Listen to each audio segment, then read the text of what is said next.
ನಮಸ್ಕಾರದಲ್ಲಿ ಬಂದವ್ರೆ. ನಾನು ಭೂಮಾಪನದಲ್ಲಿರ್ತಕ್ಕಂಥ ವರ್ಗೀಕರಣದ ಬಗ್ಗೆ ಅಂದರೆ ಕ್ಲಾಸಿಫಿಕೇಶನ್ ಬಗ್ಗೆ ತಿಳಿಸ್ತಾ ಇದ್ದೆ. ಈ ದಿನ ನಾನು ಪರ್ಪಸ್ ಅಂದರೆ ಯಾವುದು ಉದ್ದೇಶಕ್ಕೆ ನೀವು ಅಳತೆ ಮಾಡ್ತೀರಿ ಅನ್ನೋದ್ರ ಬಗ್ಗೆ ತಿಳಿಸ್ಕೊಡ್ತೀನಿ. ಮೊದಲಿಗೆ ಕೆಡೆಸ್ಟ್ರಿಯಲ್ ಸರ್ವೆ. ಯಾವುದೇ ಒಂದು ಗ್ರಾಮದ ಜಮೀನನ್ನು ಹಿಡುವಳಿಯ ಅನುಭವವನ್ನು ಅನುಸರಿಸಿ ಅಳತೆ ಮಾಡಿ ವಿಸ್ತೀರ್ಣವನ್ನು ಕಂಡುಹಿಡಿದು ನಕ್ಷೆಗಳನ್ನು ತಯಾರಿಸಿ ಕಂದಾಯವನ್ನು ಗೊತ್ತುಪಡಿಸಲು ಮತ್ತು ಹಕ್ಕುಗಳನ್ನು ದಾಖಲು ಮಾಡಲು ಸರ್ಕಾರದಿಂದ ಮಾಡತಕ್ಕಂಥ ಸರ್ವೆಗೆ ಕೆಡೆಸ್ಟ್ರಿಯಲ್ ಸರ್ವೆ ಅಂತ ಕರೀತಾರೆ. ಇನ್ನು ಮಿಲಿಟರಿ ಸರ್ವೆ. ದೇಶದಲ್ಲಿನ ಜನ ಇವತ್ತು ನೆಮ್ಮದಿಯಾಗಿದ್ದಾರೆ ಅಂತಂದ್ರೆ ಮಿಲಿಟರಿ ಸೇವೆಯೂ ಸಹ ಒಂದು ಕಾರಣ ಆಗಿರುತ್ತೆ.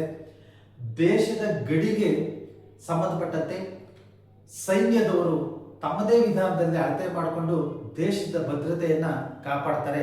ಇದಕ್ಕೆ ಮಿಲಿಟರಿ ಸರ್ವೆ ಅಂತ ಕರೀತಾರೆ. ಇನ್ನು ಮೈನ್ ಸರ್ವೆ. ಭೂಗರ್ಭದಲ್ಲಿ ಅನೇಕ ಗಣಿ, ಖನಿಜ, ಬಂಡೆ, ನೈಸರ್ಗಿಕ ಸಂಪತ್ತು ಇರೋದನ್ನ ತಾವು ತಿಳ್ಕೊಂಡಿದ್ದೀರಿ.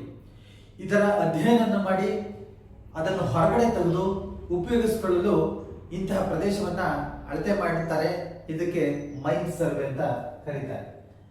ನೆಕ್ಸ್ಟ್ ಜಿಯೋಲಾಜಿಕಲ್ ಸರ್ವೆ ಅಂದ್ರೆ ಕನ್ನಡದಲ್ಲಿ ಭೌಗೋಳಿಕ ಸಮೀಕ್ಷೆ.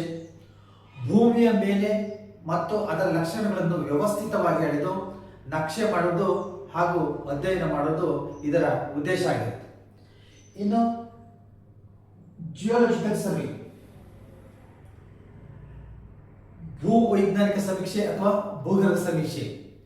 ದೇಶದ ಖನಿಜ ಸಂಪತ್ತುಗಳನ್ನು ಪತ್ತೆ ಹಚ್ಚಲು ನೈಸರ್ಗಿಕ ವಿಕೋಪಗಳಾದ ಭೂಕಂಪನ, ಸುನಾಮಿ, ಇತ್ತೀಚೆಗೆ ಕ್ಲೌಡ್ ಬ್ಲಾಸ್ಟ್ ಗಳನ್ನು ಅಧ್ಯಯನ ಮಾಡಿ ಅದಕ್ಕೆ ಮುಂಜಾಗೃತಿಯಾಗಿ ಯಾವುದೇ ಒಂದು ಉದ್ದೇಶವನ್ನ ಕಂಡಿಡಲಿಕ್ಕೆ ಹಾಗೂ ಭೂಮಟ್ಟವನ್ನು ತಯಾರು ಮಾಡಲಿಕ್ಕೆ ಈ ಅಳತೆಯನ್ನ ಮಾಡಲಾಗ್ತದೆ.